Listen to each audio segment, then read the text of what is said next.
بسم اللہ الرحمن الرحیم۔ مکہ کی فضا خاموش تھی، مگر یہ عام خاموشی نہیں تھی۔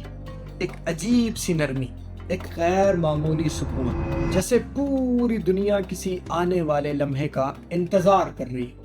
قریش کے گھروں میں خشک سالی کی مایوسی پھیلی ہوئی تھی۔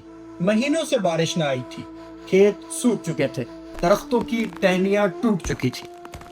مکہ میں ہر طرف بھوک اور پریشانی کی بو پھیلی ہوئی تھی۔ مگر پھر جیسے ہی ولادت مصطفیٰ صلی اللہ علیہ وآلہ وسلم کا وقت قریب آیا، مکہ کی فضا بدلنے لگی، بادل اٹھنے لگے، ہوا خوشگوار ہونے لگی، سخت زمین پر ہریالی آنے لگی، پھل درختوں پر جھولنے لگے، گویا پوری کائنات پیشگی خوشی منا رہی ہو کہ رحمت آنے والی ہے۔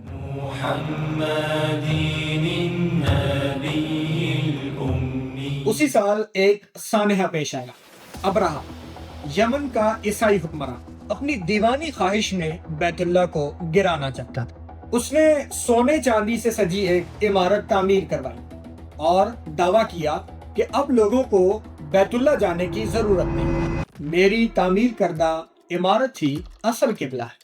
مگر قریش کے ایک شخص نے اس کی بنائی ہوئی عمارت کو آلودہ کر دیا۔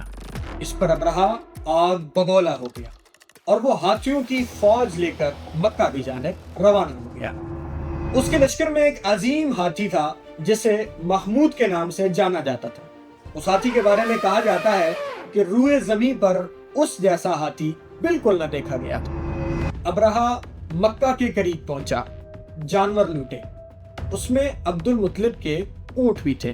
عبد المطلب جب ابرہہ کے دربار میں پہنچے تو ابرہہ نے طنزاً کہا، تم بیت اللہ کی بات کیوں نہیں کرتے، صرف اپنے اونٹ مانگنے آئے ہو؟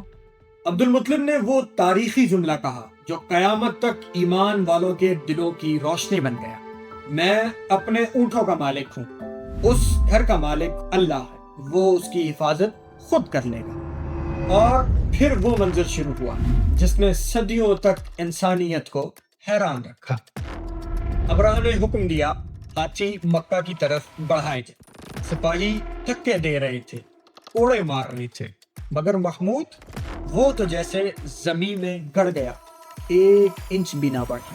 اسی لمحے سمندر کی طرف سے گھن گرج سنائی دی، آسمان پر چھوٹے چھوٹے سیاہ نقطے نمودار ہوئے جو لمحہ بلمحہ بڑے ہوتے جا رہے تھے۔ یہ ابابیل تھے، ہر پرندے کی چونچ میں تین تین کنکریاں تھیں اور وہ پوری رفتار سے ابرہہ کے لشکر کی جانب بڑھ رہے تھے۔ پہاڑ پر کھڑے عبد المطلب نے ہیرا کی جانب رخ کر کے دعا کی، اے اللہ، میں اپنے اونٹوں کا مالک ہوں، یہ تیرا گھر ہے، تو اس کی حفاظت خود کر۔ پھر وہ منظر آیا جو صرف اس دنیا نے ایک بار دیکھا۔ پرندے آسمان سے کنکریاں پھینک رہے تھے اور جس کے جسم کو کنکری لگتی اس کا جسم کھائے ہوئے بھوسے کی طرح بکھر جاتا۔ بڑے بڑے ہاتھی زمین بوس ہوتے ہی مٹی کے ڈھیر بن گئے۔ ابرہہ بھاگا مگر وہ بھاگ نہ سکا، ہر قدم کے ساتھ اس کا جسم ٹوٹتا چلا گیا اور اسی طرح ابرہہ فنا ہو گیا۔ یہ تھا عام الفیل، ہاتھیوں والا سال۔ اور اسی سال محبوب خدا صلی اللہ علیہ وآلہ وسلم اس دنیا میں تشریف لانے والے تھے۔ صفا کی پہاڑی کے قریب ایک سادہ سا گھر تھا، مگر یہ گھر آج دنیا کا مقدس ترین مقام بننے والا تھا۔ حضرت آمنہ اکیلی تھی، ان کا کمرہ اچانک نور سے بھرنے لگا، ایسا نور کہ سیدہ آمنہ کو دور دور تک کی چیزیں نظر آنے لگی۔ اور پھر وہ وقت آیا کہ جب رحمت دو عالم صلی اللہ علیہ وآلہ وسلم اس دنیا میں تشریف لائے۔ حضرت شفا کہتی ہیں، میں وہاں موجود تھی جب نبی کریم صلی اللہ علیہ وآلہ وسلم میری گود میں آئے تو آپ رو رہے تھے، جیسے پہلی صدا ہی حق کی ہو۔ جب عبد المطلب کو اطلاع ملی تو عبد المطلب خانہ کعبہ کا طواف کر رہے تھے۔ خبر سنتے ہی وہ دوڑ کر آئے، پوتے کو گود میں اٹھایا اور حیرت سے سیدہ آمنہ کی باتیں سننے لگے۔ عبد المطلب نے فوراً آپ صلی اللہ علیہ وآلہ وسلم کو بیت اللہ لے جا کر طواف کروایا۔ جب آپ صلی اللہ علیہ وآلہ وسلم کو ایک برتن میں ڈھک کر رکھا گیا تو وہ برتن خود بخود ٹوٹ گیا، گویا آسمان کی طرف سے یہ اعلان ہو کہ یہ بچہ چھپانے کے لیے نہیں، دنیا میں جگمگانے کے لیے آیا ہے۔ اسی رات شیطان نے ایک چیخ ماری۔ محدثین کہتے ہیں کہ پوری تاریخ کے اندر شیطان نے 4 مرتبہ چیخ ماری، ان میں سے ایک چیخ نبی کریم صلی اللہ علیہ وآلہ وسلم کی پیدائش پر ماری گئی۔ مدینہ میں ایک یہودی عالم نے آسمان کی طرف دیکھا اور کہا، آج احمد کا ستارہ طلوع ہو گیا ہے، آج وہ پیدا ہو گئے ہیں۔